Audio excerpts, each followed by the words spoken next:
बिस्मिल्लाहिर्रहमानिर्रहीम।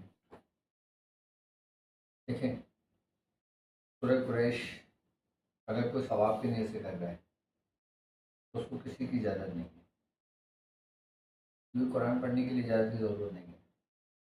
वो तो तुम्हें हुक्म दिया गया है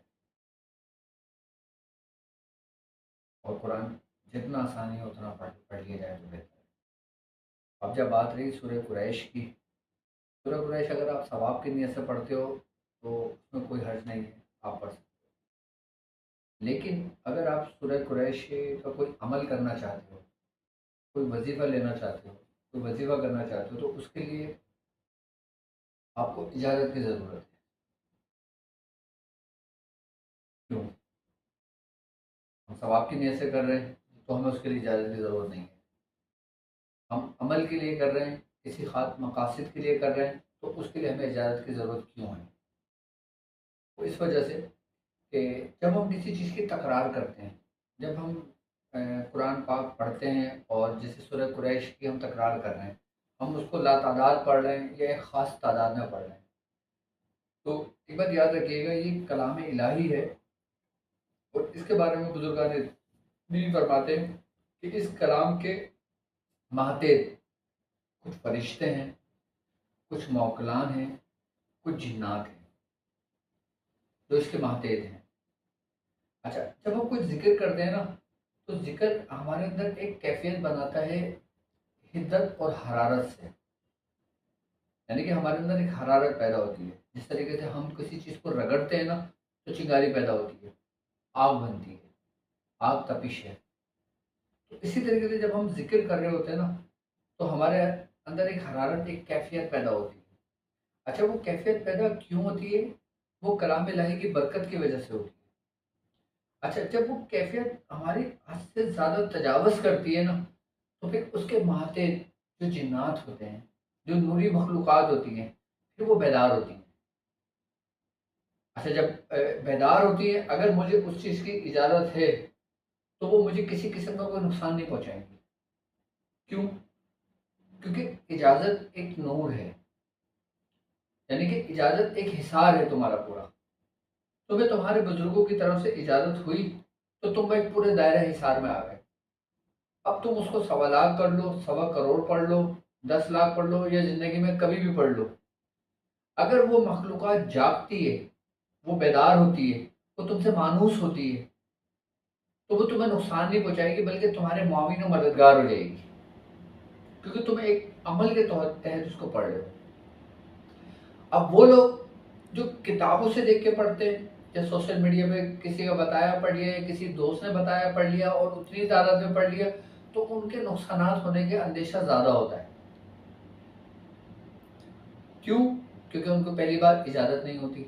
दूसरी बात, जब वो नूरी मखलूक़ात बेदार होती है, जब वो उनके मुआविन और मददगार बनती है, देखो अल्लाह तबारक तआला मुसब्बिबुल असबाब है, वो सबब पैदा करता है।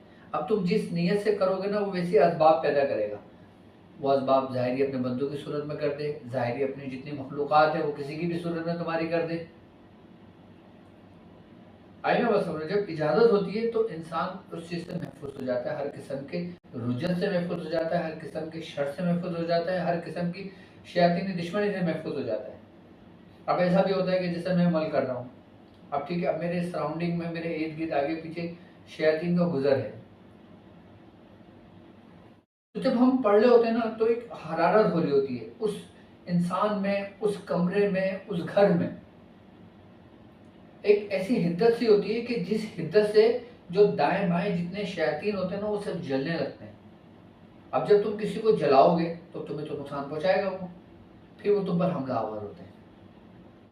इसलिए लोग रुजत का शिकार हो जाते हैं, जो लोग बगैर इजाजत के करते हैं, इसलिए लोग परेशानी का शिकार हो जाते हैं।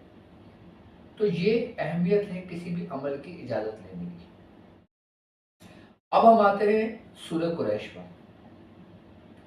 सूरह कुरैश को पढ़ने से पहले समझने की जरूरत है कि सूरह कुरैश बुजुर्गों ने क्यों फरमाया है पढ़ने को, उसकी वजह क्या रहेगी। अब कोई भी इंसान है, अगर कोई अमल करता है, मैं ये समझता हूँ कि आप 1000 अमल ना करें बल्कि सूरह कुरैश का कर लें, आपकी ज़िंदगी के लिए काफ़ी है। क्यों? क्योंकि उसमें हर वो चीज़ का जिक्र है, हर वो चीज़ मौजूद है जो तुम तलब रखते हो, जिस मकसद के लिए तुम पढ़ना चाहते हो वो सूरह कुरैश में मौजूद है। अब तुम पढ़ोगे रिस्क में बरकत के लिए, तुम पढ़ोगे किसी मसाइल के लिए, तुम पढ़ोगे घरेलू परेशानी के लिए, तुम पढ़ोगे जादू से बचने के लिए, तुम पढ़ोगे शैतान से बचने के लिए, तुम पढ़ोगे जिन्नात से बचने के लिए। और तुम जो भी पढ़ोगे तो सबसे पहले तुम्हें डर ये होगा कि मैंने हिसार किया नहीं किया, मैं हिसार करूँ नहीं करूँ। ये सारे वसवसे आएंगे ना, सारे ख्यालात आएंगे, सारे मकासद है। इन सब का हल जो ना सिर्फ सूरह कुरैश में मौजूद है। कैसे?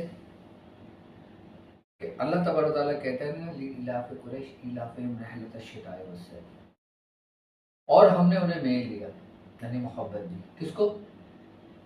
अहले कुरैश को। रहलतश शिताए वस्सैफ, और उनको महफूज कर दिया उस सफर में सर्दी और गर्मी से। अरबी में रहलत सफर को कहते हैं ना जी। तो अब तुम्हारा एक जाहिरी सफर है जो दुनियावी सफर है।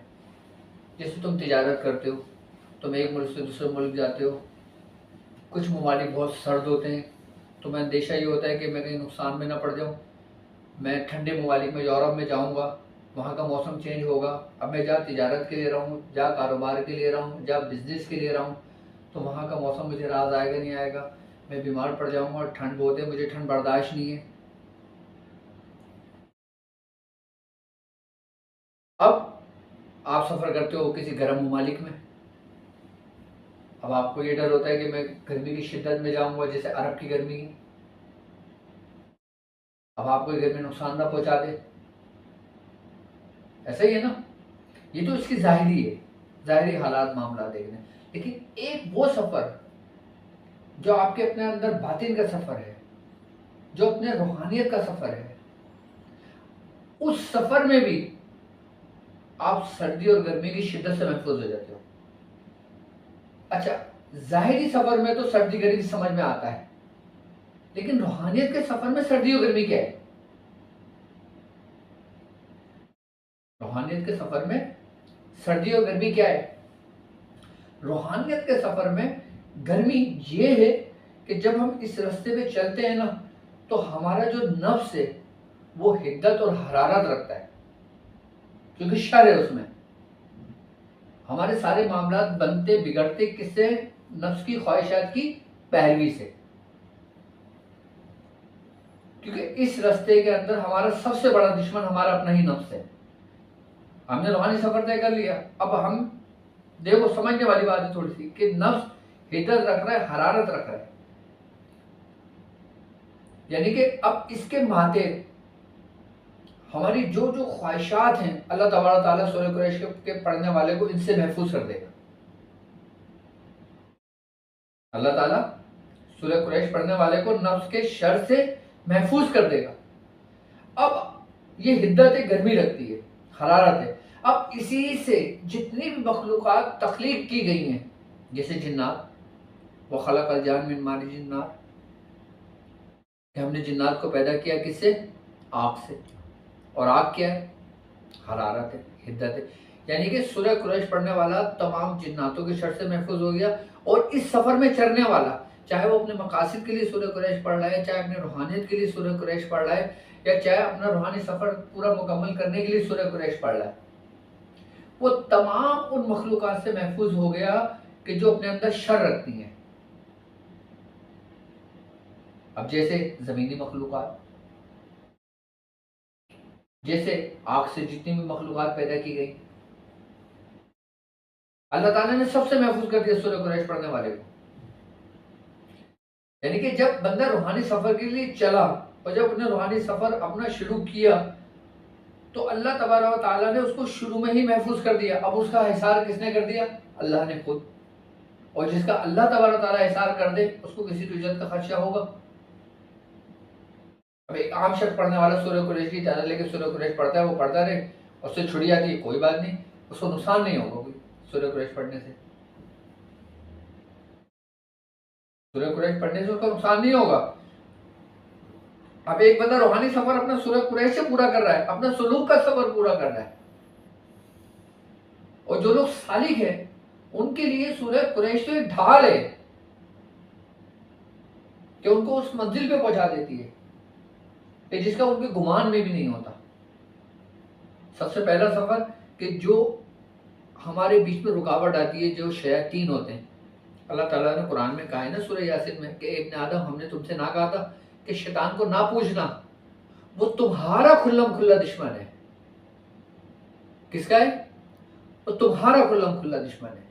तो जब तुम इस रास्ते पे चलोगे, चाहे दुनियावी रास्ता हो या रूहानियत का रास्ता हो, तो सबसे पहला तुम्हारा सामना किससे है? शैतान से। और शैतान किससे बना है? आग से। अब सूरह कुरैश पढ़ने वाले को अल्लाह ताला ने शैतान से महफूज कर दिया, यानी कि तमाम जितने भी जादू हैं जो शयातीन के जरिए होते हैं, जितने भी जिन्नात हैं जो शर रखते हैं, शयातीन जिन्नात हैं, और जितने भी मुस्लिम जिन्नात हैं, जितने भी गैर मज़ाहिब के जिन्नात हैं, अल्लाह तबारक ताला ने सबसे महफूज कर दिया सूरह कुरैश पढ़ने वाले को। अगर आपको ये डर हो कि भाई मुझ पर किसी ने जादू कर दिया, आप सूरह कुरैश पढ़े, देखें गिराएं खुलती चली जाएंगी आपकी जादुओं की। आपके ऊपर अबूरी जादू हो गया, मसान का जादू हो गया, कबाला जादू हो गया, किसी भी किस्म का जादू हो गया, कोई तावीज़ झंडे हो गए, किसी ने किसी किस्म से भी तुम्हें कोई नुकसान पहुंचाने की कोशिश की हो, अल्लाह ताला तुम्हें उसी वक्त तुम्हें हिसार में कर देगा सूरह कुरैश पढ़ने वाले को, जो सूरह कुरैश पढ़ेगा। अब सफर में चले, बातिन के सफर में, यानी कि सुलूक के सफर में, रूहानियत के सफर में हमने कदम रखा। हमारा सबसे पहला सामना किससे हुआ? हमारे अपने नफ्स से। उसके बाद जब हम वहां से बाहर निकले, किससे का सामना हुआ? शैतान से, यानी कि शैतान से। अल्लाह ताला ने उससे भी तुम्हें महफूज कर दिया। ये तो हो गई गर्मी का सफर रूहानियत में, कि अल्लाह ताला ने तुम्हें इन तमाम मखलूक़ात के शरों से महफूज कर दिया। अब आ जाते हैं सर्दी क्या है। अब जब आप रूहानियत के सफर में चलते हो, उसके लिए सबसे पहले तुम्हारे शरीर का, तुम्हारे जिस्म का सेहतमंद होना जरूरी है। तुम्हारे शरीर का, तुम्हारे जिस्म का सेहतमंद होना जरूरी है। तुम अच्छे सेहतमंद होगे, तुम्हारी सेहत अच्छी होगी, तो तुम सफर दूर तक का तय करोगे। अभी तुम्हें बुखार चढ़ जाए, तुम्हें 2 कदम चलना तुम्हारा मुश्किल हो जाता है जाहिरी सफर में। जिस्म में दर्द हो जाए, तुम्हारा चलना बहाल मुबाल हो जाता है, तुम नहीं चल सकते। तुम्हारा सेहतमंद जिस्म है, तुम 2 किलोमीटर पैदल चलोगे और पैदल आओगे। अब सर्दी क्या है? अब जितने भी हमारे बैक्टीरियाज हैं जिस्म के अंदर, जितने भी जरासीम हैं, उनकी हयात क्या है? ठंड। वो ठंड में जिंदा रहते हैं। जरासीम बैक्टीरिया होते हैं ना, वो ठंड के अंदर जिंदा रहते हैं। जितने भी जरासीम हैं, जितने भी वायरस हैं, आप देख लें, अभी रिसर्च चल रही है कि भाई फलां जगह से 2000 साल पुराना वायरस दरियाफ्त किया है। हाँ जी, कहाँ से दरियाफ्त हुआ है? वो भाई इतने बर्फ के अंदर ढकी हुई लाश कोई मिली, उसमें से वो निकाला है। ऐसे ही है ना। तो अब वो हज़ारों साल महफूज जब वो जरासीम ठंड में रह सकता है, तो हमारे अपने रूहानी सफ़र के अंदर हमारे जिस्म के अंदर कितने जरासीम मौजूद होंगे कि जो हमारे शरीर को बीमार करते हैं। जिस तरीके से अल्लाह तबारक ताला ने फरमाया ना, सरकार दो आलम ने फरमाया कि शैतान हमारे जिस्म के अंदर गर्दिश करता है, खून में गर्दिश करता है। वो उन्हीं जरासीमों को बेदार करने की कोशिश करता है जो इंसान के शरीर को मुतासिर करते हैं। तो अल्लाह तबारक ताला उसको बीमारियों से महफूज कर देता है। सूरह कुरैश पढ़ने वाले को किससे महफूज कर देता है? बीमारियों से महफूज कर देता है। अब जाहिरी हालत में आप बीमारी से महफूज हो गए, ठीक है, और अपनी जरूरियात जिंदगी के अंदर आप तमाम शयातीन, शर और जादू टोने से महफूज हो गए। अब आप तीसरी ख्वाहिश आपको क्या होगी? अब आप रब की इबादत भी कर रहे हो। फलियाबुद रब्बा हाज़िर, भाई तो तुम इबादत कर। अब तुझे महफूज कर दिया मैंने, तुझे मोहब्बत भी दे दी, तुझे शयातीन से महफूज भी कर दिया, तुझे अच्छी सेहत भी दे दी, तुझे दुनिया के एतबार से भी सर्दी और गर्मी से महफूज कर दिया, ठीक है। अब तुम क्या करोगे? तुम इबादत करोगे। तो हुक्म क्या है कि तू इबादत कर उस घर के मालिक की जो इबादत के लायक है, यानी कि उस रब की इबादत कर जो रब्बुल अरबाब है। अब तुम इबादत भी कर रहे हो, अब रूहानी सफर चल रहा है तुम्हारा, तुमने कदम रखा लीलाफी कुरैश से, तुम्हें मोहब्बत दी गई, तुम्हें मेल दिया गया, तुम्हें मानूस किया गया, तुम्हें महफूज कर दिया तमाम चीज़ों से, बीमारियों से महफूज कर दिया, शैतान और हर चीज़ से महफूज कर दिया, तमाम जादूगरों से महफूज कर दिया, तमाम शैतानी दुश्मन जो आपके जो इंसान का जो दुश्मन है उससे महफूज कर दिया। अच्छा, हासिदीन जो होते हैं ना वो भी शर में आते हैं, नजर बद जो होती है ना वो भी हिद्दत रखती है, नजर बद से भी महफूज, हासिदीन की हसद से भी महफूज, शैतान के शर से भी महफूज, तमाम दुश्मन इंसान से भी महफूज, तमाम दुश्मन शैतान से भी महफूज। अब तीसरा काम तुम्हारा क्या है कि अब तुम सिर्फ इबादत करो। अब जब इंसान इबादत करता है, ठीक है, उसको फिर क्या मामला होता है, अब उसको रिस्क चाहिए, खुराक चाहिए। भाई तुम्हारे पास अच्छी सेहत है, ठीक है, सब कुछ है, अब तुम अपने रिस्क की तलाश में करोगे ना, उसकी भी तो तुम्हें फिक्र होगी ना। अब वो फिक्र तुम्हारी दूर कैसे कर रहा है, अल्लज़ीना अतआमहुम मिन जूअ व आमनहुम मिन खौफ, उसने तुम्हें दुनियावी और रूहानी रिस्क से भी बेपरवाह कर दिया, तुम बेफिक्र हो गए। उसने अपने जिम्मे ले लिया, किसका, सूरह कुरैश पढ़ने वाले का। अब तुम्हें टेंशन नहीं है कि मैं सुबह ऑफिस जाऊंगा तो मैं खाना लाऊंगा, मैं काम पे जाऊंगा तो मैं खाना लाऊंगा। उसने खत्म कर दिया तुम्हारा ये मामला, उसने अपने जिम्मे ले लिया। और जिसका अपने जिम्मे परवरदिगार ले ले अपने हाथ में, फिर तुम्हें किसी चीज की टेंशन है। और फिर खौफ किस चीज का, एक वो खौफ कि जो तुम्हारे अंदर है। खौफ दो तरह का है, एक दुनियावी खौफ और एक आखिरत का खौफ। दुनिया का खौफ क्या है, यार रिस्क ना छिन जाए, सेहत ना छिन जाए, मैं शैतानों के हाथों ना मर जाऊं, ये दुनियावी खौफ है, इससे भी तुम महफूज हो गए। और आखिरत के खौफ से भी महफूज हो गए। तो सिर्फ सूरह कुरैश पढ़ने वाला अपने तमाम मसाइल का हल सूरह कुरैश से ले रहे हैं। अब जो बीमार हैं वो सूरह कुरैश पढ़ना शुरू करें,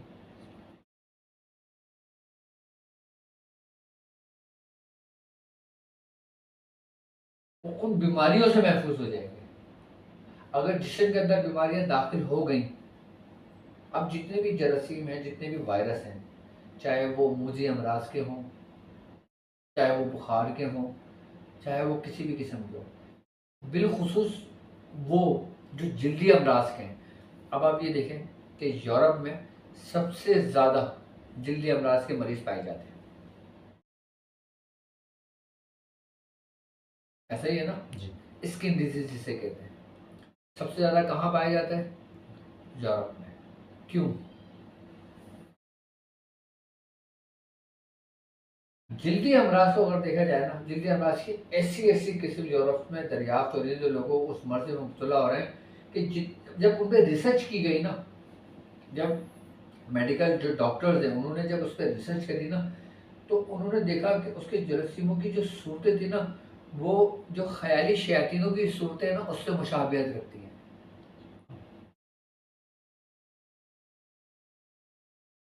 क्या, उससे मुशाबियत रखती हैं। और इतनी खौफनाक उन वायरस की सूरतें हैं कि जिनको देख के बंदा डर जाए। एक तो नॉर्मली सूरत होती है ना, कि जैसे चींटी की सूरत है, जैसे मकड़ी की सूरत है, जैसे मक्खी है, जैसे सर की जूं है, इतनी हैबतनाक नहीं है।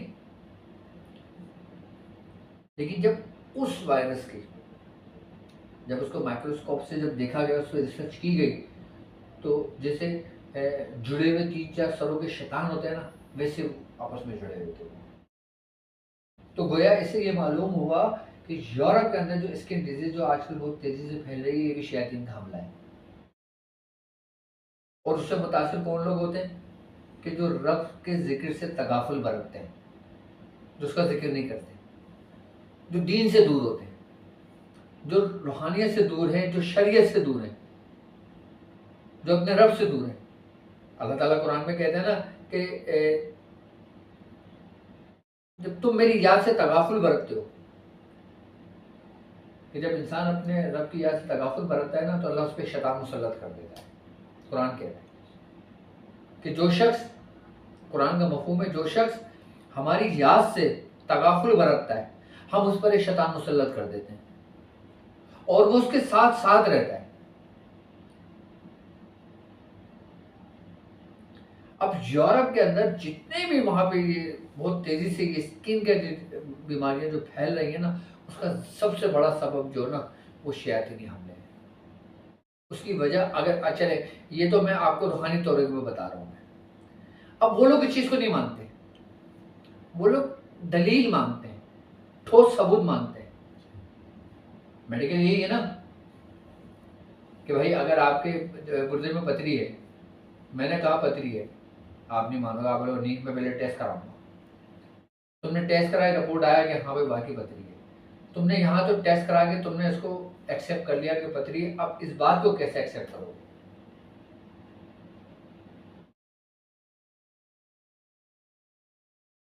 इस बात को कैसे एक्सेप्ट करोगे? अब मैं उसकी तुम्हें अलामतें बता देता हूँ। दुनियावी टेस्ट तो तुमने जाके करा लिया, रूहानियत में तुम उसको कैसे डायग्नोज करोगे कि क्या वाकई जो डॉक्टर साहब कह रहे हैं कि सच है? तुम्हारे अंदर 3 कैफियतें होंगी। क्या? एक सबसे पहली कैफियत ये होगी तुम्हारे अंदर कि तुम्हारी नींद में बेचैनी होगी।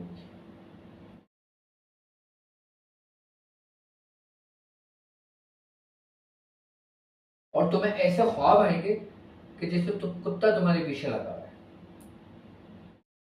तुम भाग रहे हो, तुम्हें रास्ता नहीं मिल रहा, तुम डूब रहे हो, तुम्हें कोई बचाने वाला नहीं आ रहा, कोई तुम्हारे पीछे पड़ा हुआ है, तुम दौड़ रहे हो। और जो मुसलमान इस कैफियत में मुब्तला है ना, कि जब उनकी आंख खुलती है ना, तो वो कोई ना कोई अल्लाह का जिक्र उनकी जुबान पे होगा।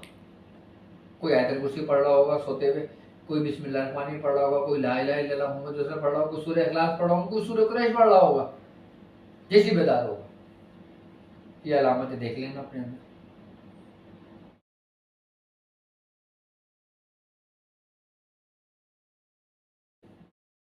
और दूसरी, अचानक दिल का बैठ जाना, जैसे वो कहते हैं ना कि दिल बैठ रहा है, अंधेरा सा आना आंखों में, और फिर एक हल्का हल्का हल्का हल्का सा आपके पिछले हिस्से में दर्द सा महसूस होना, जैसे चींटियां रेंगती है ना, इस किस्म की कैफियत,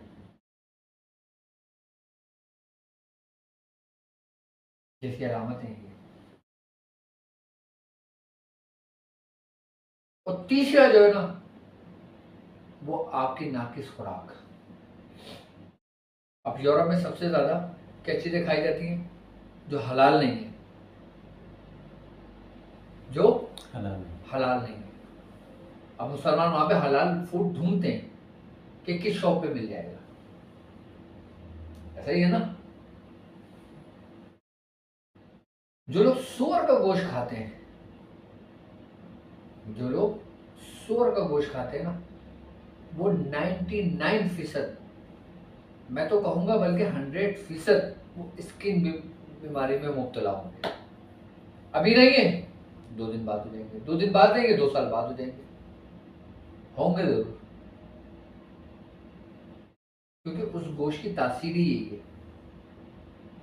सूअर हराम है ना हमारे मजहब में। क्यों हराम है भाई? इसी वजह से कि वो शैतान का मस्कन है। शैतान सूअर को पसंद करते हैं।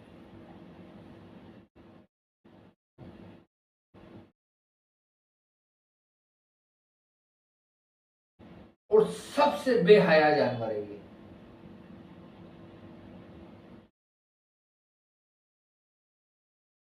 तुम जैसा गोश्त खाओगे ना, तुम्हारे अंदर वैसी खसलतें पैदा होने लगेंगी।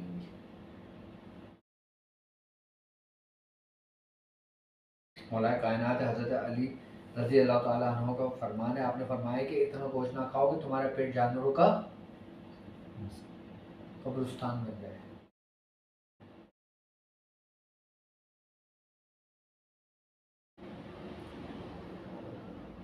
आप जिस जानवर का गोश्त खाओगे, आपके अंदर उस जैसी खसलतें पैदा होने लगेंगी। जिस जानवर का आप गोश्त खाओगे, आप देखें, मुझे तो नहीं मिला, शायद आप लोगों को मिला हो कि सरकार दो आलम सल्लल्लाहु अलैहि वसल्लम ने आपने पूरी हयात मुबारक में गाय का गोश्त नहीं खाया।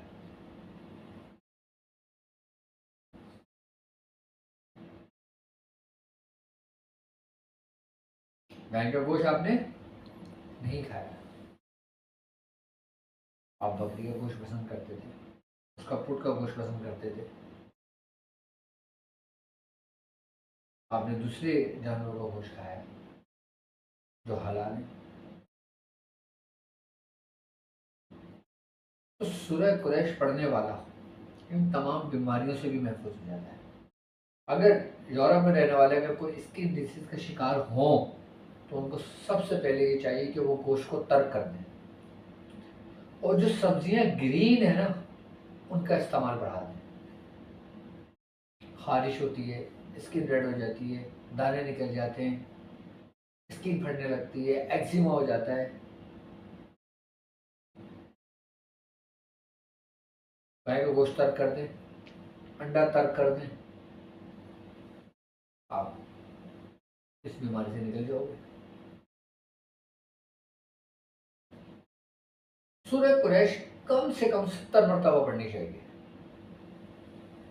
कितनी दफा? कम से कम 70 दफा पढ़नी चाहिए। अच्छा, कम से कम 70 दफा ही क्यों पढ़नी चाहिए? 40 दफा क्यों नहीं पढ़नी चाहिए? इसलिए सूरह कुरैश के बारे में बुजुर्गान दीन फरमाते हैं कि इसके 70 हरूफ है। वो कितने? 70 हरूफ है इसके, और इसकी 70 सरदार है। कितने सरदार हैं? 70 सरदार हैं। अब उन 70 जो सरदार है ना, हर सरदार के पीछे 70 सफ़े बिछी हुई हैं। कितनी? 70 सफ़े बिछी हुई हैं, और हर सफ के एक में 70,000 सुर्ख जिन्नात हैं। ये जो सफ़े बिछी हुई हैं, ये नूरी मखलूकात की बात कर रहा हूं मैं। 70 जो सरदार है ना, वो इसके मातेहत हैं। 70 सरदार के मातेहत तमाम मखलूकात नूरी जो सूरह कुरैश के मातेहत है। 70 सरदार है, हर ग्रुप पर एक सरदार है, हाकिमियत रखता है अपनी अल्लाह के इज़्न से, और उसके नीचे 70 सफ़े बिछी हुई हैं, और उन 70 सफ़ों में एक के पीछे 70,000 सुर्ख जिन्नात हैं, और उन 70,000 सफ़ों में एक के पीछे 70,000 जिन्नात हैं, जो जिन्नातों के सरदार हैं। उनके पीछे फिर जिन्नात हैं 70, और फिर उनके पीछे शैतान है 70।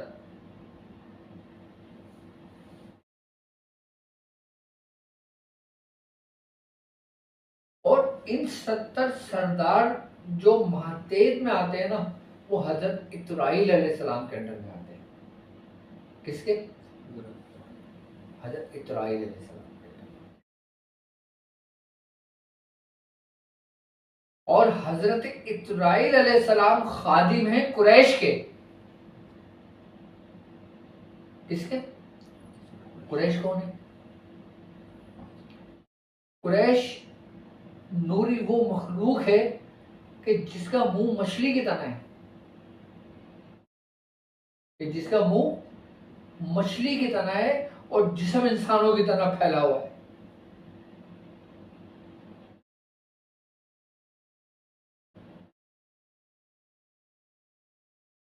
और कुरैश जो आते हैं ना, वो खादिम पता है किसके हैं?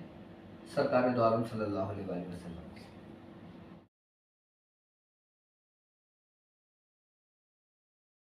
क्या सूरह कुरैश के जो हाकिम है, जिनको अबुल हकीम कहा जाता है, वो कुरैश है, कि जिनके माथे इस्राईल आ रहे हैं और उनके माथे 70 सरदार हैं। अच्छा, एक इस्राईल अलैहिस्सलाम के माथे एक जिन है, कि जो 70 सरदार जो है ना, वो उनकी मैनेजमेंट को देखते हैं, जिनके जिम्मे जो जो काम देना होता है ना, उनको जो जो रिस्क तकसीम करना होता है, वो उसके माथे थे। उस जिन्नात का नाम क्या है? उसको कहते हैं हस्तीश। क्या नाम है? हस्तीश। हस्तीश का जो काम है ना, वो उन 70 जो सरदार है ना, उन तक पैगामात रसाई करना। अब आम लोग जो सूरह कुरैश पढ़ते हैं ना, वो जो हाजिरी करते हैं, जो बिना इजाजत के कर रहे होते हैं, उनके पास कोई ना कोई, किसी भी आखिरी सब में से कोई ना कोई जिन्नात उनका मामले में मददगार होता है, जिसको वो अपना बादशाह समझते हैं। और ये जो हस्तीश जो है, ये सैयदना शेख अब्दुल कादिर जिलानी रज़ी अल्लाह ताला अन्हु के गुलामों में से।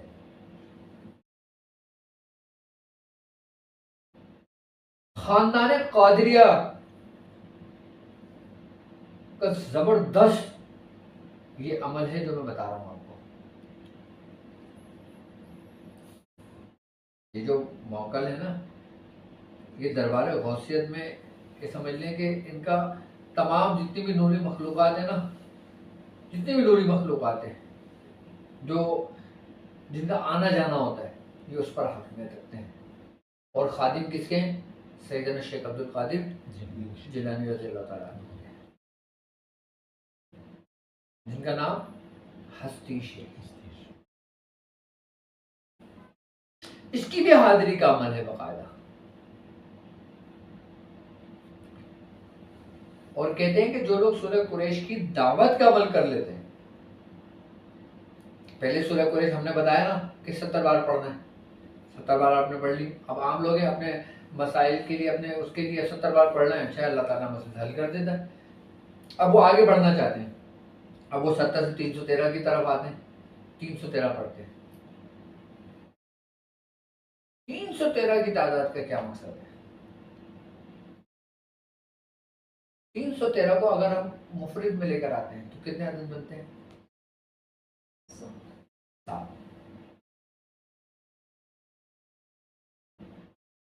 7 में ये उसी माते, उसी के ज़ेरे निगरानी आते हैं, यानी कि पूरी तरतीब से चल रहा है ये सारा। उसके बाद फिर 1111 की तादाद आती है। 70 पढ़ ली, 313 पढ़ ली, अब 1111 पे आ गए। अब 1111 की तादाद का क्या मकसद है? अब 1111 को इल्मुल मुफरिद में लेकर आओ। 1111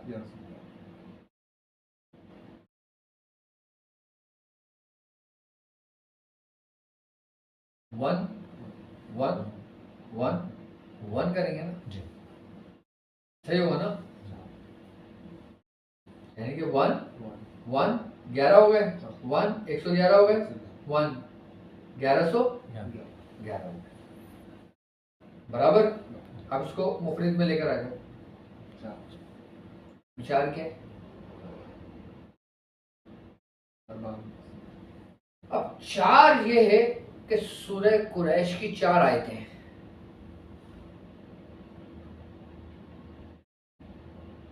सूरह कुरैश की 4 आयतें हैं और इन्हीं 4 आयतों में चारों अनासिर की तस्वीर मौजूद है।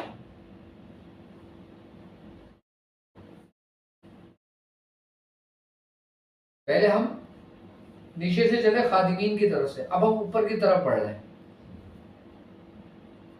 अब हम अपना सफर ऊपर की तरफ लेके जा रहे हैं। तो जब हम 1111 में पहुंचेंगे ना, जब 1111 का अमल जब करते हैं ना, तो हमारे अंदर तस्खीर का अमल पैदा होता है। यानी कि ये जितने भी इसके माते जो सफ़ों के अंदर जो जिन्नात होते हैं ना, ये मुसख्खिर हो जाते हैं हमारे। अच्छा, हमें जाहिर नहीं हो रहे, अभी नजर नहीं आ रहे हमें, लेकिन ये हम पे नजरें जमाए हुए हैं क्योंकि हम 1111 करते हैं।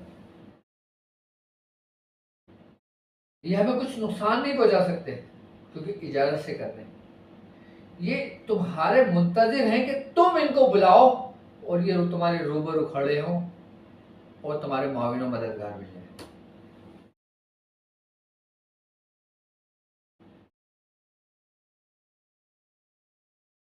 क्या कि तुम्हारे मुआविन और तुम्हारे मददगार बन जाए। तुम पर नजरें जमाए हुए हैं। ये तुम पर अगर कोई परेशानी आ रही होती है, तुम पे कोई नुकसान पहुंचाने की कोशिश कर रहा होता है, या तुम्हें कोई जादू करने की कोशिश कर रहा है, तुम पे कोई आसिफ या कोई मसाइब आने वाले होते हैं, कोई परेशानी आने वाले होते हैं ना, तो ये तुम्हारी गायबी मदद करते हैं। और जो पीछे लश्कर है तो तुम्हारे मुंतजिर है। जब तुम चलते हो तो पूरा लश्कर साथ लेके चलते हो। जब तुम चलते हो तो पूरा लश्कर साथ लेके चलते हो।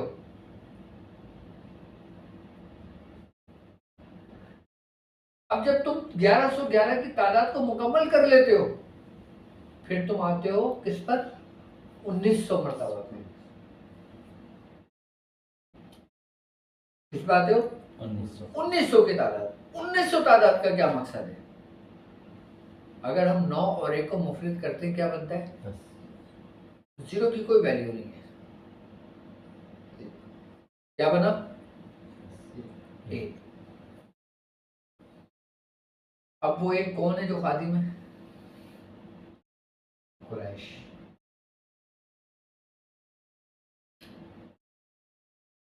अब जब पूरा लश्कर तुम्हारे माविन मददगार हो गया, सब कुछ तुम्हारे साथ साथ चल रहा है,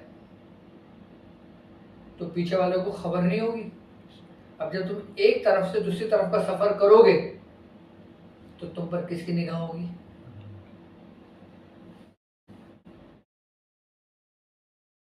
ये सारा एक तरतीब से चलता हुआ आ रहा है। अब बाज लोग हैं कि जिन्होंने शुरू करे सवालात कर लिए, उनके सवालात अल्हम्दुलिल्लाह हो गई, और बाज लोग हैं जो भी कंटिन्यू कर रहे हैं, बाज लोग हैं जो सिर्फ 70 बार पढ़ रहे हैं, बाज लोग हैं जो 313 की तादाद कर रहे हैं, बाज लोग हैं जो 1111 कर रहे हैं, बाज लोग हैं जो 1900 कर चुके हैं, 1900 कर रहे हैं।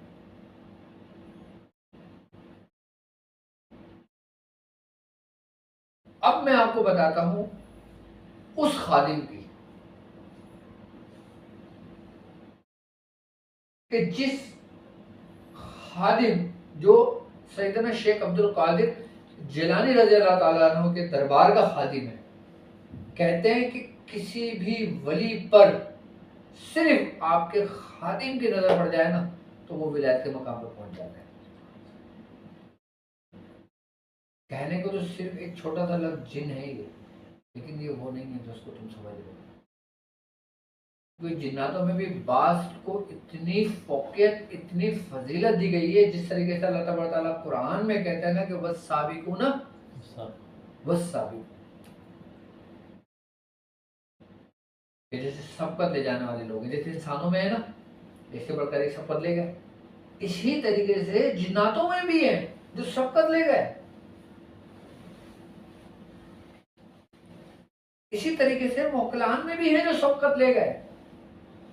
इसी तरीके से फरिश्तों में भी है जो सबकत ले गए, कि जैसे जो चारों मलाइका का जो मर्तबा और जो फजीलत है वो किसी और फरिश्ते की नहीं है। जैसे अंबिया कराम में जो सरकार दो आलम सल्लल्लाहु अलैहि वसल्लम का मकाम और मर्तबा है वो किसी और नबी का नहीं है। जैसे सहाबा कराम में हजरत हज़रत अबू बकर सिद्दीक रज़ियल्लाहु ताला अन्हु का है, किसी और सहाबी का नहीं है। कि जैसे वलियों में हज़रत सैयदना शेख अब्दुल कादिर जिलानी रज़ियल्लाहु ताला अन्हु का है और किसी का नहीं है। इसी तरीके से जिन्नातों में भी मखसूस जिन्नातों का जो मकाम मर्तबा वो किसी का भी नहीं। और जो लोग इस जिन्नात की हाजिरी कर लेते हैं, इसका तरीका जान लेते हैं, वो सूरह कुरैश के जुज़ को पहचान लेते हैं, उसका जुज़ उनको हासिल हो जाता है, उनका मकसद उसको हासिल हो जाता है।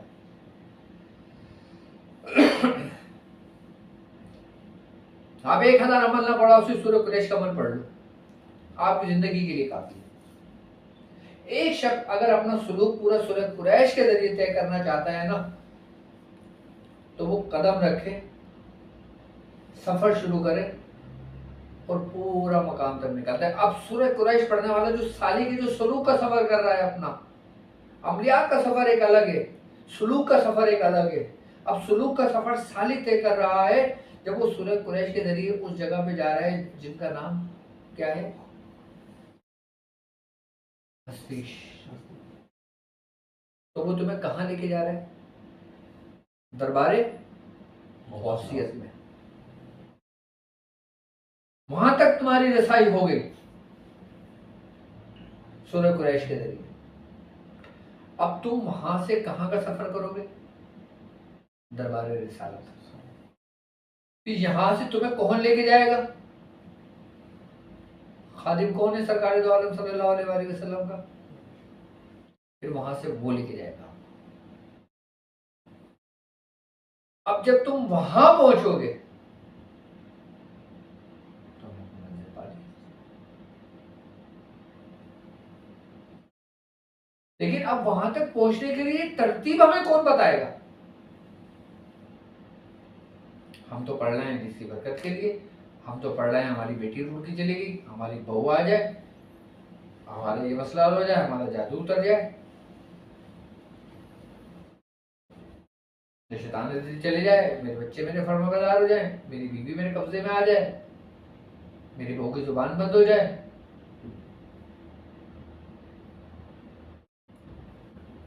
ये सब कुछ चल रहा है। तो इसके लिए फिर वो रास्ता अपनाते हैं जो अमलियात का रास्ता होता है। सुलूक के रास्ते में ऐसे है जैसे सुमन उमन बकूम फॉर्मूला, जीवन नहीं गूंगे बहरे, कुछ भी हो रहा है दुनिया में होता रहे, वो अपने चले जा रहा है, उसको किसी से सरोकार नहीं है। लेकिन जब आप इन मकासद के लिए काम करते हो कि लोगों को मसाइब से निकालते हो, परेशानी से निकालते हो, लोगों की मददगार बनते हो, लोगों के वो करते हो, लोगों की खिदमत करते हो, तो इसी लश्कर में से एक सिपहसालार उठता है और तुम्हारी कमर थपथपाता है और कहता है कि मैं तेरे साथ हूं, चल।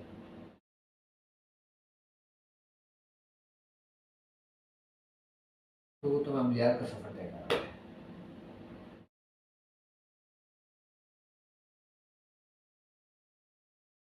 यानी कि एक आम बंदा भी अपना सफर कर रहा है तो वो इस्तिफादा हासिल कर रहा है, फैज पा रहा है और बरकतें समेट रहा है। एक रूहानी मुअल्लिज भी अगर सूरह कुरैश पढ़ रहा है, अपना सफर तय कर रहा है, तो वो अपनी मंजिल की तरफ सफर कर रहा है।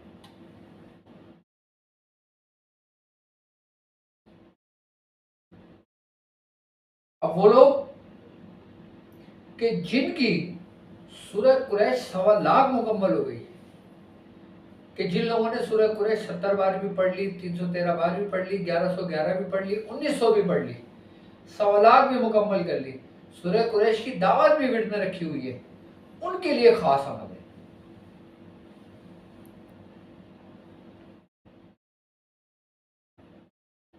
किन मोकला जिनका नाम हस्तीश। अमल क्या है? पहले अमल नोट कर लें और इस अमल की मैं पीडीएफ भी सेंड कर दूंगा, मैंने लिखा है ना यहाँ पे। इसकी तरतीब और तरीकेकार ये होगा कि अमल है बिस्मिल्लाहिर्रहमानिर्रहीम, अर्रिनी उन्जुरनी इलैका या हस्तीश बहक सूरह कुरैश बहक के काफ आया इंसात भाग के सुलेमान बिन दाऊद अलैहिस्सलाम बहक के ला इलाहा इल्लल्लाह मुहम्मदुर रसूलुल्लाह अहदुर मिन जानिबिल मशारिक वल मगारिब अहदुर मिन जानिबिल जुनूबी व शिमाल या हस्तीश या हस्तीश या हस्तीश हादिशुर बहक के या शेख अब्दुल कादिर जिलानी शैअन लिल्लाह बहक के या शेख अब्दुल कादिर जिलानी शैअन लिल्लाह। ये अमल है, इसकी पीडीएफ भी मैं आपको सेंड कर दूंगा और ये अमल आपको लिखा हुआ भी आपको सेंड करवा दूंगा मैं। तो अब करना कैसे है ये अमल? ये अब ये अमल आ रहा है खास लोगों के लिए, ये जो अपने सफर कर रहे हैं, ये है हाजिरी का अमल। अब आपने जो सूरह कुरैश पढ़ी है ना, अब वो लश्कर जो आपकी नजरों से ओझल है, जो आपके पुष्प पर है, अब आप उसको अपने सामने ला रहे हो। जैसे एक बच्चा पीछे छुपा हुआ है ना, अब मैं उसको बोल रहा हूँ सामने आ जाए, सामने नहीं आ रहा। अब मैंने किसको हुक्म देना है? हस्तीश को, आए मेरे सामने। वो पूरे लश्कर की कमांड संभाल के तुम्हारे सामने खड़े होंगे वो लश्कर के साथ। सूरह कुरैश कहेंगे हर शयातीन जिन्नात, इस कायनात में जितने भी शयातीन हैं सब पर इन्हीं का कहर होता है, डरते हैं बाकायदा तौर पर इनके नाम से।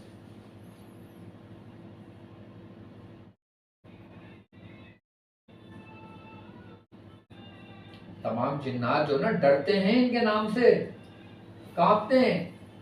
यहां तक के कहते हैं कि अगर किसी शख्स के जिस्म पर आ जाए और तुम ये कहोगे, हस्तीश का नाम लेके कहो उनके कान में,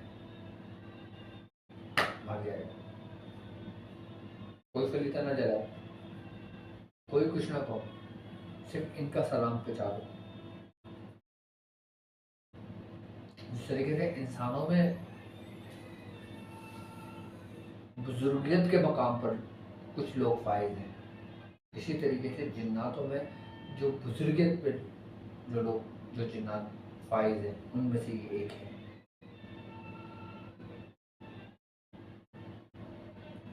और कहते हैं कि जिस कायनात में हम हैं, क्या जिस कायनात में हम हैं वो पूरी कायनात इनके सामने बिल्कुल हथेली पे रखे हुए रहेगी, दाने के बराबर है। कितनी कुव्वत के मालिक होंगे। और खादिम किसके हैं?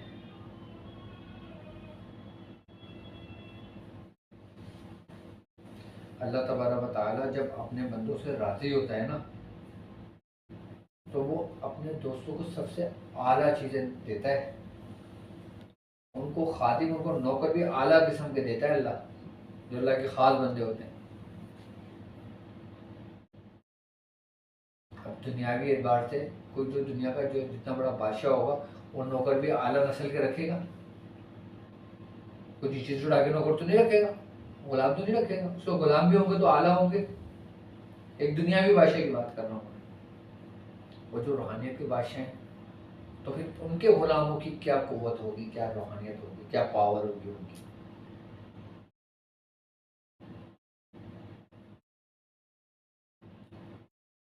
तमाम शयातीन जिन्नात इनके नाम से खौफ खाते हैं, खाली इनके नाम से डरते हैं।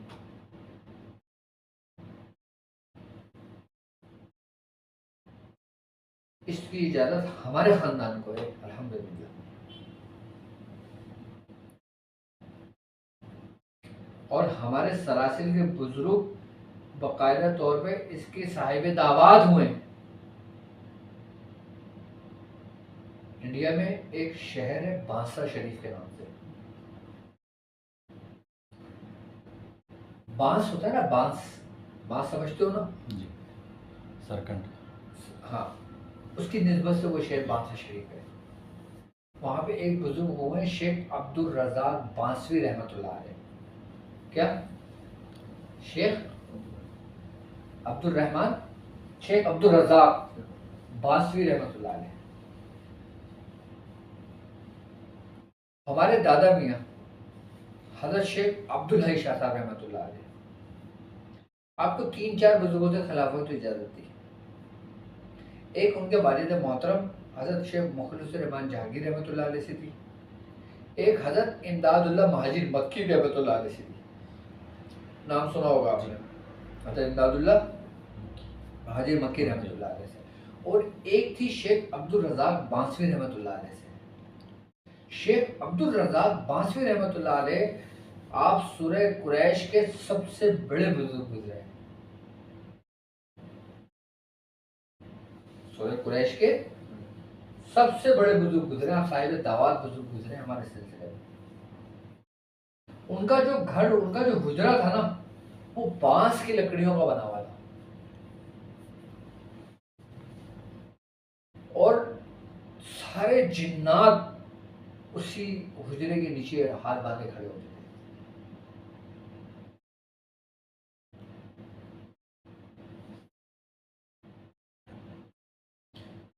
उनसे शेख अब्दुल रज़ाक बांसवी से हजरत अब्दुल हई शाह साहब को सूरह कुरैश की भी इजाजत हुई।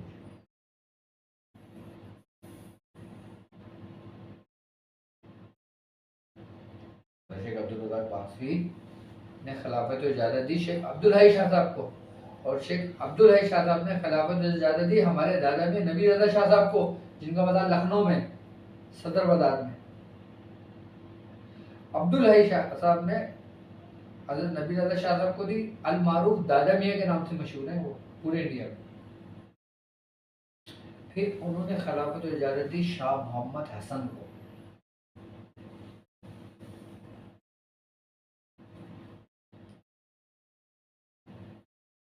अच्छा, आपका कम उम्र में विसाल हो गया था, किसका? हजरत नबी रज़ा शाह साहब का। मैं भी इस अमल का तरीका बताऊंगा आपको, याद दिलाना मुझे। उनका कम उम्र में विसाल हो गया था, आपने सजादगी का ऐलान नहीं किया था किसी का। तो इनायत हसन शाह साहब जो थे ना, वो ये समझ लें कि इनके भाई थे छोटे, आप मुलाजमत करते थे।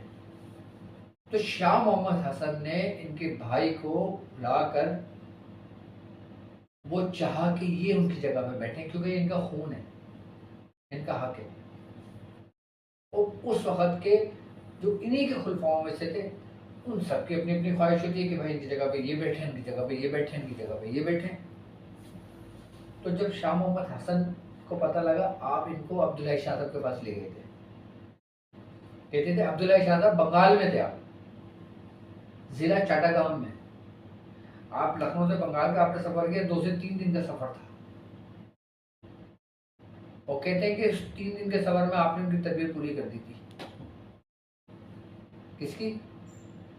इनायत हसन शाह साहब की तबीयत पूरी कर दी थी आपने।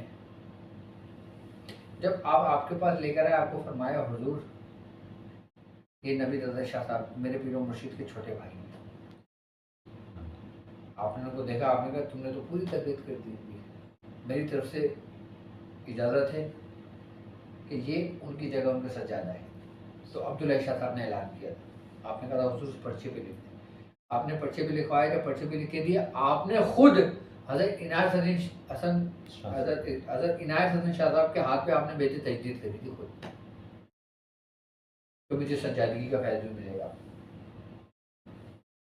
एक तो मुर्शिद का फैज़ था और एक सज्जादगी का फैज़। मुर्शिद का फैज़, एक सिलसिले का फैज़ अलग है, सज्जादगी का फैज़ अलग है। अब इन्होंने चाहा कि मैं दोनों फैज़ ले लूँ, तो हमारा खानदान वो खानदान है कि जिसमें दोनों फैज़ मौजूद हैं। तो हसन मियाँ सरकार जो थे ना, इन्होंने इनके हाथ में बेटे तजदीद करी, तो इसलिए भी इनका नाम ऊपर आने लगा, इनायत हसन सरकार का। फिर शाह मोहम्मद हसन को हुई, शाह मोहम्मद हसन से हमारे दादा में उस्मान अली शाह साहब को हुई, उस्मान अली शाह साहब से फिर हमारे मियाँ हुजूर को हुई, और उनसे फिर हमें हुई इसकी इजाज़त, हमसे फिर आप लोगों को हुई इसकी इजाज़त।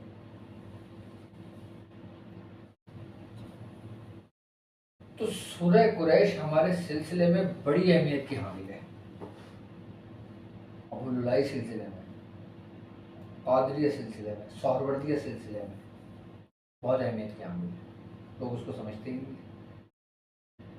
अब ये अमल मैंने पढ़ा है, जो अमल मैंने बताया है, वो लोग के जिन लोगों की 1.25 लाख मुकम्मल हो चुकी है, वो लोग पहले इस अमल को याद करेंगे, आए वो समझ में, याद कर लेने के बाद परहेज होगा आपका। अच्छा, अब अगर आप चाहो इसको तो यकुम जिल हज से शुरू कर लो, आप चाहो तो यकुम मुहर्रम से शुरू कर लो। वैसे बेहतर ये होगा कि यकुम मुहर्रम से शुरू करो, क्योंकि यकुम मुहर्रम से जब शुरू करोगे ना उसकी तासीर ही अलग है।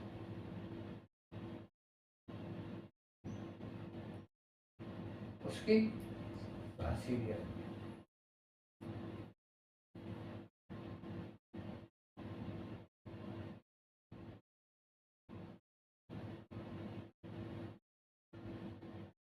और इस अमल को 360 मरतबा रोज पढ़ना है।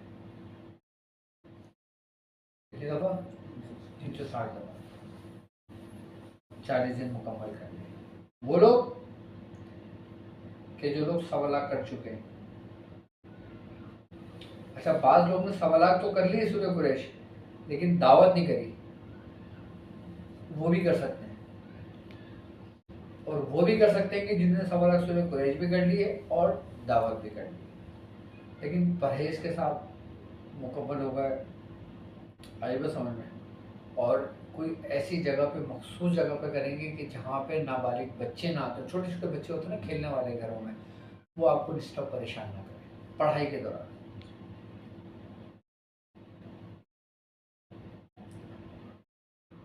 तादाद तो इसकी ज़्यादा है, लेकिन मैंने आपको 360 की इजाज़त दी है। 360 पे 40 दिन मुकम्मल कर लेंगे और मुझसे इजाज़त लेकर करेंगे। और अभी के जिन लोगों की सूरत को 1.25 लाख हो गई है, और अगर वो 10 जिलहज में 10 दिनों में ही अमल करना चाहें, वो 10 दिन में कर लें। तस्खीर के लिए लाजवाब अमल है। तस्खीर के लिए लाजवाब अमल है। आप चाहते हो ना, आप मशरिक में रहते हो, आप चाहते हो कि आपका चचा मगरिब में हो, आप शुमाल में रहते हो और आप चाहते हो आपका चचा जुनूब में हो, तो 10 दिन का ही अमल कर लें।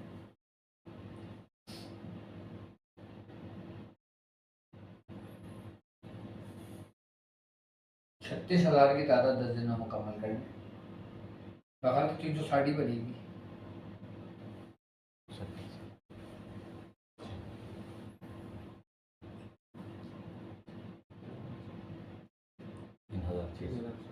तीन हजार 600, 3600।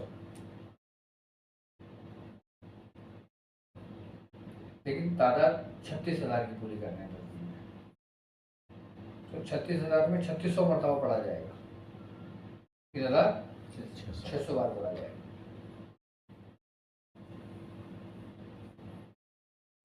ऐसे बैठूंगा जैसे आप मेरे साथ बैठे।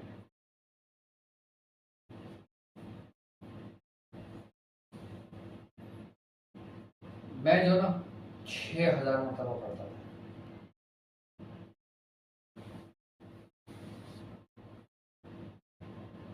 कितनी? 6,000।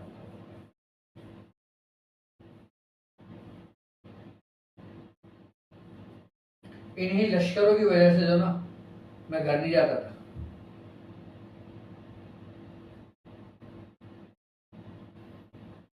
घर पे नहीं रहता था मैं, अलग बिल्कुल खोली में, घर से दूर। खाना भी खुद पकाना, कपड़े भी खुद धोना, बर्तन भी खुद धोना, घर की झाड़ू पोछा भी खुद करना, अपने कमरे का सारा खुद करते थे हम। सिर्फ मैं उससे मिलने घर जाता था इन्हीं कामों की वजह से। इसका आलम ये था, एक दफ़ा मैं क्लिनिक पे था अपने,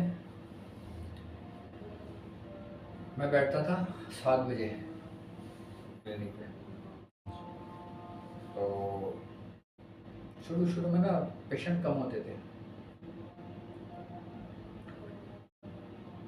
एक सिफली घर था,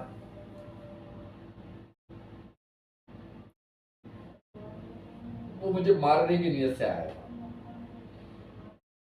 और अपने फन में, अपने इल्म में वो बादशाह था।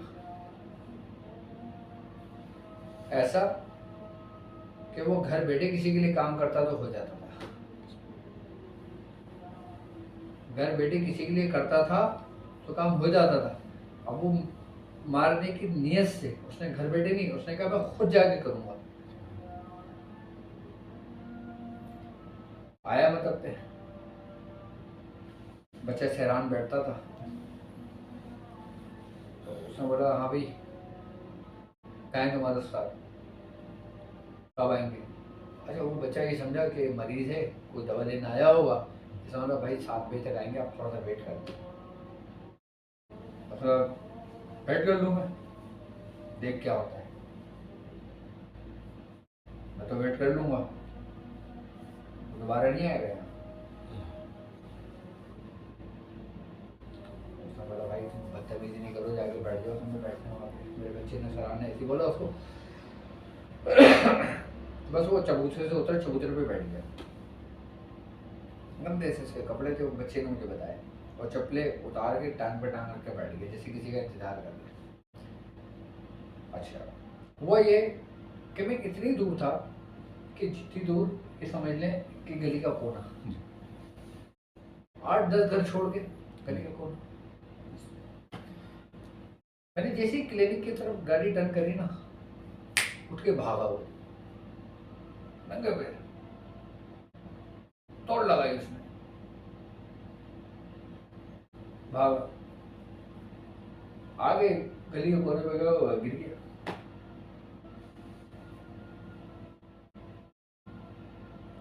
खैर मुझे पता ही नहीं,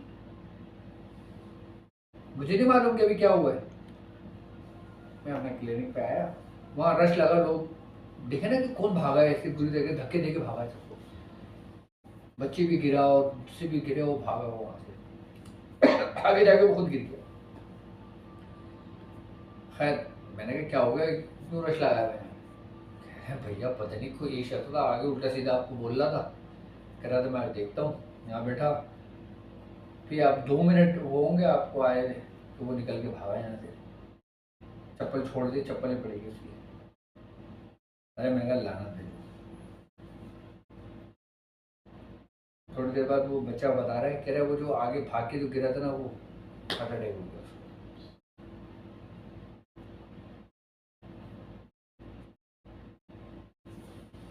कर दिया।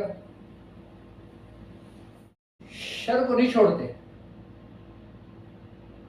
इसके नूरी मखलूकात, इसके मौकलान, इसकी जुम्मन। जादूगर को तो रहम नहीं करते, जादूगर तो साले वैसी वाजिबुल कत्ल है। और मजे की बात, हमने तो कुछ किया ही नहीं था। एक तो ये होता ना कि भाई कुछ करे, हमने तो कुछ भी नहीं किया, लेकिन हमारे साथ जो थे ना वो भरेना दरबारे लिए थे। इसी तरीके से जब आप सूरह कुरैश पढ़ते हो ना, और अगर आपको हमारी इजाजत होती है तो फिर वही जो हमारे माते थे ना, फिर वही आप लोगों के मोमिन बनने होगा।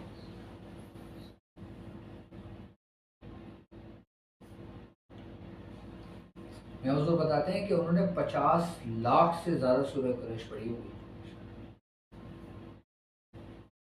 कितने? 50 लाख से ज्यादा पढ़ी होगी सूरह कुरैश। लेकिन मैं हुजूर ने सूरह कुरैश की इजाजत किसी को भी नहीं दी, सिवा में वाहिद शख्स था। क्या? सिवा में वाहिद था पूरे सिलसिले में जिसको सूरह कुरैश की इजाजत दी। मैंने बस एक दफा मियां हुजूर से सुन लिया था कि उनकी ख्वाहिश थी क्या, कि उनके हर मुरीद के दिल में सूरह कुरैश है। मैंने पूछा उसकी वजह क्या है, कह रहे जो सूरह कुरैश पढ़ता हुआ उसको किसी चीज की जरूरत ही नहीं,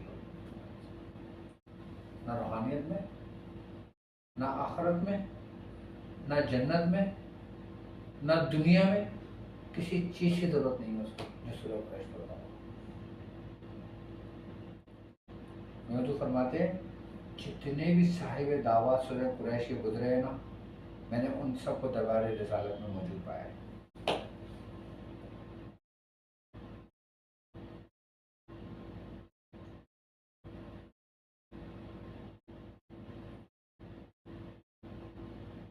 सूरह कुरैश पढ़ने वाले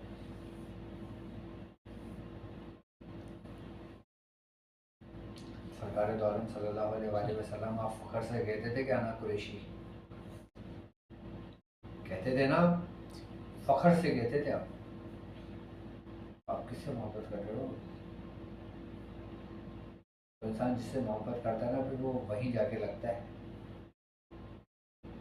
और जो एक दफ़ा हुजूर की नज़र में आ जाए ना, हुजूर की बारगाह में आ जाए, बस वही आफियत में, बाकी सब खसारे में, बाकी सब खसारे में। सूरह कुरैश पढ़ने वाले के दिल में बिलखुसूस हुजूर की मोहब्बत हद से ज़्यादा होगी।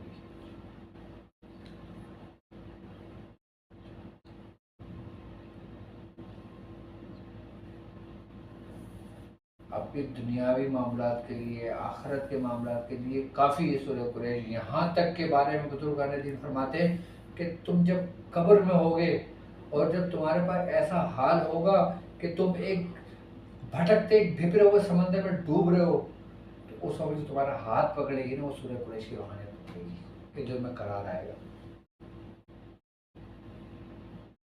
और जहाँ पे सूरह कुरैश की रूहानियत हो ना, उस पूरे कब्रिस्तान से अज़ाब उठा लिया जाता है। अगर कोई सूरह कुरैश का आमिल मरे और उसको दफना दिया जाए, तो अल्लाह तबारक व तआला उस आमिल की बरकत से, उस सूरह कुरैश की बरकत से उस पूरे कब्रिस्तान से अज़ाब उठा लेता है। क्यों पता है? जहाँ पे हुजूर की मोहब्बत हो वहाँ पे अज़ाब हो सकता है? तो वहाँ पे हुजूर की मोहब्बत है, तो अज़ाब भी खत्म कर दिया जाता है उसकी बरकत से। हमें सबसे ज़्यादा डर खौफ कब्र का ही है ना, कि हमारे साथ क्या मामला होगा।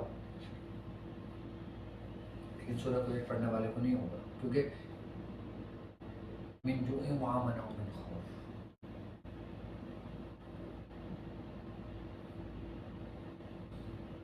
आग, हवा, मिट्टी और पानी। जमीन क्या है? मिट्टी, खाक, यानी खाकी।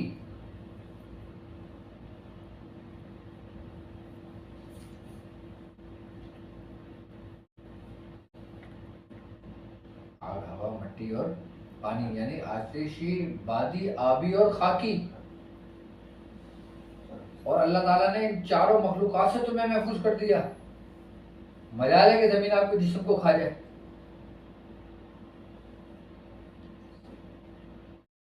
क्या मजाल है कि जमीन आपके जिस्म को खा जाए सूरह कुरैश पढ़ने वाले के?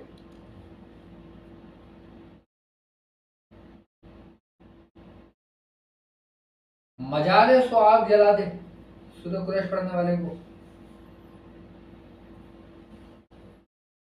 मजाल है कि तेज आंधियों से कुछ बिगाड़ने, और मजाल है समंदर से छोड़ी बोली।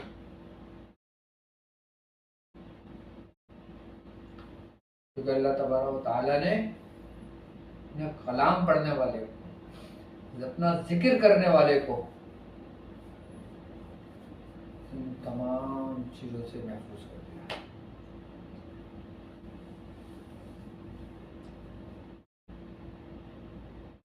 लोग हमें सूरह कुरैश के बारे में जानते नहीं है इतना। सूरह कुरैश तमाम अमलियात में अमलों का सरदार, सरताज कहा जाता है। यहाँ तक कि बुजुर्गान दीन फरमाते हैं, दुआए सैफी कैसी दुआ है कि जिसके बारे में कहा जाता है कि बरहन तलवार है ये, सैफुल्लाह है ये। बुजुर्गान दीन फरमाते हैं 1,00,000 सैफी पढ़ने से बेहतर है सूरह कुरैश पढ़ना। तुम 1,00,000 सैफी शरीफ पढ़ लो और 1,000 बार सूरह कुरैश पढ़ लो, बराबर है। लेकिन सूरह कुरैश का तफसीर बात नहीं ले लो तो वही कुछ मौजूद है जो सैफी शरीफ में मौजूद है।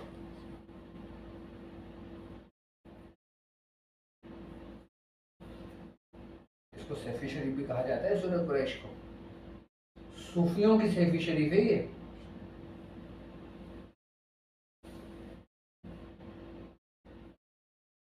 जिस तरीके से कहा जाता है ना कि आलू गरीबों का सेब है, सबसे ज्यादा खाया जाने वाला आलू है ना, जिसको गरीबों का सेब कहा जाता है, ऐसे ही सैफी शरीफ है।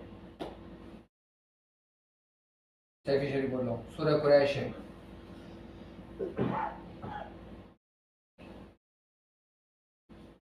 आम लोग सूरह कुरैश पढ़े, फितने दज्जाली से महफूज रहेंगे, इस पुरफतन दौर से महफूज रहेंगे। फितनों का दौर है ये। अगर तुम चाहो ना तुम्हारी औलादे इस पुरफतन दौर में महफूज रहें, अपने बच्चों को सूरह कुरैश याद कराओ और उनको वसीहत करके जाओ, कुछ भी हो जाए बेटा सूरह कुरैश ना छोड़ना, चाहे 7 बार ही पढ़ना रोजाना। 70 बार ना पढ़ सको ना कोई बात नहीं, लेकिन 7 बार जरूर पढ़ लेना, वरना मेरे पास नहीं आना। क्या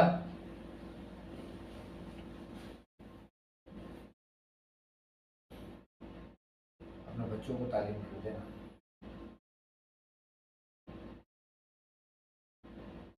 क्योंकि आने वाले वक्तों में ना आपके बच्चों के लिए सूरह कुरैश बेहतरीन हथियार है,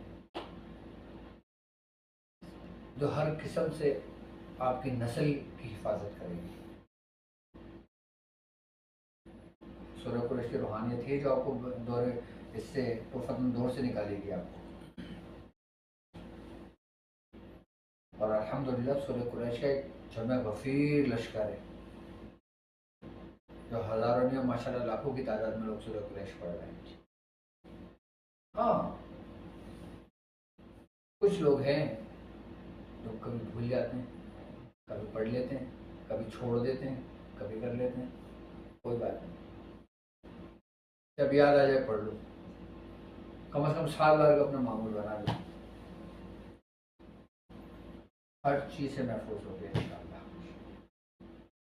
और कोई बात?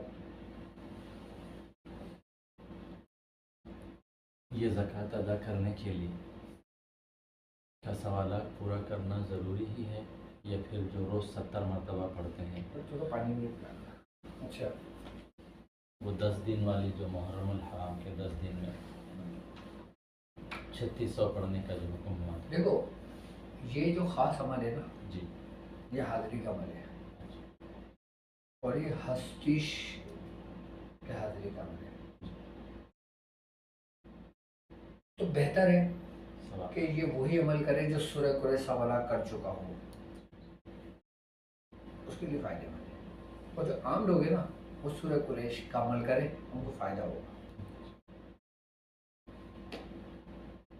और सूरह कुरैश बजाय ये 313, इसके अलावा अगर सीधा 1,00,000 वाली अगर करना चाहे तो 1,25,000 की अगर तादाद इसकी करना चाहे 3,125 की तादाद पड़ी जाएगी। तो आपकी इजाज़त के हाँ, साथ वो कर बिल्कुल, सकते हैं बिल्कुल 1,15,000 मुबाशर। बिल्कुल कर सकते हैं।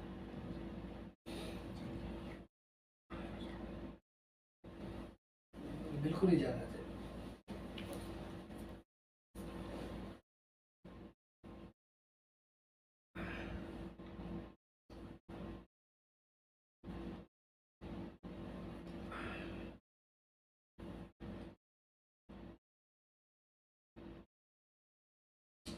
पूरे 1,00,000 कर लेंगे ना, फायदे में रहेंगे। कम से कम जो लोगों ने 16 लाख 1,00,000 कर लिए ना, तो वो इस चीज़ से मुतमईन हो जाए क्या कि उनकी औलादें महफूज हो जाएगी। समझ लें उन्होंने अपनी नस्ल महफूज कर ली। जिसने 1,00,000 कर ली ना उसने अपनी आने वाली नस्ल महफूज कर ली, जिसकी बरकत है 1,00,000 सूरह कुरैश की।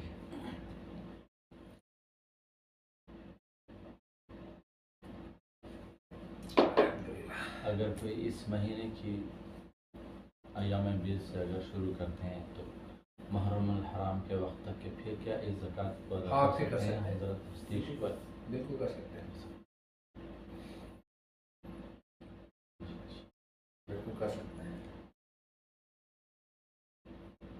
अच्छा, ये जो जिलहज के जो 10 दिन आएंगे ना, जी उस 10 दिन के अंदर 36,000 की तादाद भी मुकम्मल कर सकते हो। पूरे खुरैश नहीं, इसकी इसके अच्छा इसकी ठीक है।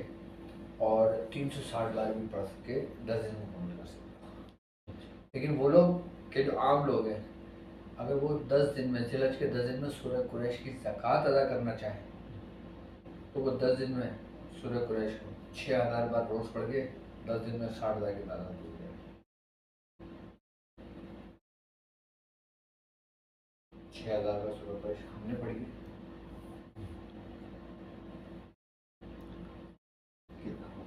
10 दिन में पढ़ लें।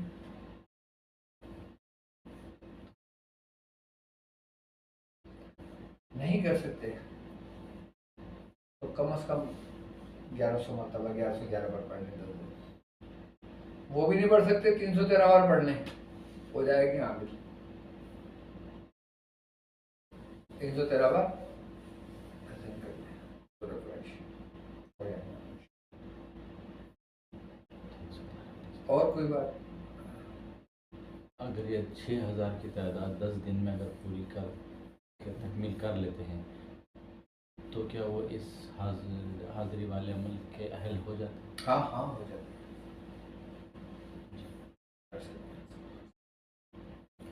अगर इस दौरान खुदा न खास्ता एक दिन या 2 दिन का अगर सफ़र हो जाता है तो ऐसी सूरत में हालत मजबूरी में पहले से इरादा नहीं था सफ़र करने का, लेकिन हालात ऐसे आए हैं कि सफ़र करना पड़ रहा है, तो ऐसी सूरत में इस अच्छा, कभी ऐसा हो जी कि आपने अमल शुरू कर दिया, ठीक है, अब अचानक खबर आ गई कि भाई फला जगह हादसा हो गया जी और आपने वहाँ जाना ज़रूरी है, एक मुल्क से दूसरे मुल्क या एक शहर से दूसरे शहर। जी तो फिर आप ये करना कि फ़ौरन जब ये खबर सुने आप उसी वक्त थोड़ी मिठाई ले लेना, जी 1 गिलास पानी रखना, मीठा रखना, फातिहा पढ़ना, आई बात समझ में, और सूरह कुरैश के तमाम मौकिलान को उसको बख्शना, जी समझना, और बिलखुसूस सैयदना शेख अब्दुल कादिर जिलानी रज़ी अल्लाह ताला अन्हु को लौटा देना, जी यानी कि इस अमल को लौटा देना, जी ठीक है, लौटा देना और फिर वो बच्चों में तकसीम कर देना। फातिहा पूरी हो जाएगी आपकी। उसके बाद फिर खाली इसको पेट में रखो और चले जाओ, और जब अपना काम निपटा लो फिर जब शुरू करोगे तो फिर चांद की पहली तारीख से शुरू करना और फिर नए सिरे से शुरू होगा। वो जितना पढ़ लिया हो ना वो ज़ाया नहीं होगा, लेकिन वो लौट जाएगा, उसका कोई रिफ्लेक्शन, कोई असर नहीं पड़ेगा आप पर। इजाज़त का यही फ़ायदा होता है कि अगर बीच में अमल टूट भी जाए, ख़राब भी हो जाए, कोई मसला हो जाए तो नुकसान नहीं पहुंचता, और ख़ासकर ऐसों की इजाज़त जो साहिब इजाज़त हो। और कोई बात? और परहेज़ में इसके तरके जलाली, तरके जमाली, तरके बिल्लज़्ज़ात, तरक बिल्लज़्ज़ात में तरके बिल्लज़्ज़ात में जो है कोई ख़ास ऐसी चीज़ जो बिल्कुल तर्क कर देना है, वरना नहीं, किसी तरह की वजह सब्जियाँ खाएं, जी दालें खाएं, फ्रूट खाएं, ड्राई फ्रूट खाएं, सब कुछ खाएं। दालों में मसूर की दाल का क्या? परहेज़ कर लें तो बेहतर होता है। मसूर की दाल का परहेज़ कर लिया जाए तो बेहतर होता है। और कोई बात? अगर इस दौरान गलती से अगर किसी तरह की कोई चीज़ खाने में आ जाए जिसमें ये चीज़ें हैं, जैसे केक है या फिर कुछ ऐसा है, गलती से खा लिया अनजाने में और इसका अंदाज़ा नहीं था कि उसमें वो चीज़ें मिली हैं, तो ऐसी सूरत में इसका क्या? देखो, अगर मुगालते में अगर हो जाए, जानबूझकर ना हो तो कोई कबाहत नहीं है। जी पता लगे उसी वक्त हाथ रोक लें। अच्छा। वरना हमारे तो ऐसे भी शागिर्द गुजरे कि एक को मैंने बोला, मैंने कहा ये अमल करना है, परहेज के साथ करना है, उसने कहा ठीक है डॉक्टर साहब परेशान हो। मैं अभी भी दोनों आते थे। अब पढ़ाई के ड्यूरेशन तक 3-4 घंटे का था। खैर हाँ परहेज के साथ करूँगा मैं। मैंने कहा तेरे गोश्त बिल्कुल नहीं खाना। कह रहा गोश्त नहीं खाऊंगा, परेशान ना हो। खैर वो वहाँ पे गुजर गया। एक दिन उसकी बीवी मेरे पास आई, मैंने उससे पूछा, मैंने कहा अभी तेरे शोर का परहेज वरहेज कैसे चल रहा है? परहेज का खाना खा के तुम भी तंग आई होगी उसकी वजह से। कह रही नहीं कोई तंग नहीं आई। मैंने क्यों? क्या मतलब रोज गोश्त रोज पकता है? मैंने कहा वो परहेज नहीं कर रहा। तो कहने लगी परहेज नहीं, वो तो परहेज नहीं कर रहे। मैं चल लेकर आई उसको मेरे पास। आया वो, मैंने कहा हाँ भी तुम परहेज कर रहे हो? कह रहा हाँ हाँ बिल्कुल सब परहेज कर रहा हूँ मैं, बहुत सख्त है मेरा परहेज। तो मैंने कहा आज क्या खाया है? बिरयानी खाई है मैंने कहा गोश्त ही? कह रहा गोश्त नहीं खाया। बोटियां मैंने साइड में कर दी, बिरयानी खा ली। मैंने कहा ऐसा परहेज कर रहा है? कह रहा और क्या, आपने तो बोला था गोश्त नहीं खाना। गोश्त नहीं खाना, कोरमा बनता है, बोटियां हटा देता हूँ, सालन खा लेता हूँ। आलू गोश्त बनता है, गोश्त हटा देता हूँ, गोश्त बच्चे बच्चे खा लेते हैं, आलू शोरबा में खा लेता हूँ। हद हो गई यार, बताओ। मैंने कहा अच्छा तो अमल तो कर रहा है ना? कह रहा हाँ मैं अमल कर रहा हूँ। मैंने कहा अभी रुक जा, तू अभी अमल इतना पढ़ी हो। कह रहा है भाई मुझे पूरी बात बताया करो यार। क्या? तुमने खाली बोला गोश्त नहीं खाता, मैं गोश्त नहीं खा रहा। मैंने कहा भाई अच्छा, अब जब मैंने कहा जब दिन आएंगे ना फिर मैं तुझे बुलाऊंगा, फिर तुझे कराऊंगा, अब तो खाली वेट में रहेगा इसको। फिर आप मुझसे नाराज हो गए ना? मैंने कहा नहीं मैं नाराज नहीं हूँ। अच्छा वो मकसद उसको मैं क्या कहूँ, बस सादगी कहूँ, सादापन कहूँ, लेकिन बस मैंने कहा अच्छा जा, लेकिन वो कामयाब हो गया था। नीयत साफ थी ना, उसने जानबूझ के नहीं करा था। जितना सीखा उतना किया। जितना सीखा उतना गया। मैंने कहा भाई तू पूरा सीख लिया कर। पूरा पूछ लेंगे। और इस सूरह खुरैश की अमल की तारीख पहली से शुरू अगर करना है, भले दिन कोई भी रहे तो उसमें कोई खबाहत नहीं, कोई खबर जैसे मंगल आ जाता होगा या बुध आ जाता होगा या हफ्ते वाला दिन होगा अगर, तो नहीं, कोई इससे इशू कोई नहीं।